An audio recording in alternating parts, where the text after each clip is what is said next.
Kurupoo rimaa garaa qabdu tan dhala geesse takkaatu bakka itti dhaluuf mijaa qabduuf osoo barbaaddu laga tokko cinaa geesse. Bakki sunis dhaliinsaaf akka itti tolutti yaadde.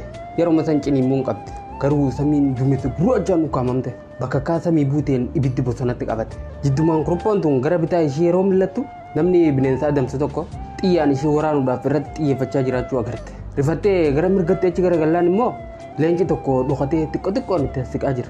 Kuruppoon tun gara fuuldura ishee ilaallanis laga kana keessa bishaan guddaan ce'uu hin dandeenye gubbaa gara gadii akka xixiidha. Duuba ishirraa ibiddi bakakkaadhaan uumame sun itti siqaatii jira. Mee kuruppoon tun maal godhuu qabdi? Wanti ajaa'ibu kuruppoon tun homaa takka hin goone.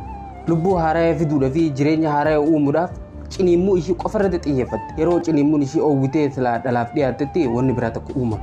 Namichi adamsaa ture sun yeroo ishii waraanuudhaaf xiyya isaa harkisee itti gadi dhiisu biliciin bakakkaa iyyatti iftee kuruphoo saate. Leenca dhokatee ishiitti gaadaa ture san morma waraanee ajjeese. Samiin duumessaan haguugamtee gungumaa turte sun rooba ishii gadhiifte. Ibiddi belbelee saffisaan deemaa ture sun dhaame. Kuruphoonis nagayaan ilmoo ishii dhalte. Obboleessoo yeroo rakkoon garaagaraa si marsitee tasgabbaa'ii kallattii hundaa'uu ifirraa milladhu. Gara itti rakkoo san keessaa baatu hubattu malee baaraydee rakkoo san irraa hamtuu keessa hin seenin. Gaafa kaayyoo cimtuu qabattee kaatee diinatu heddummaate. Rakkootu guddate.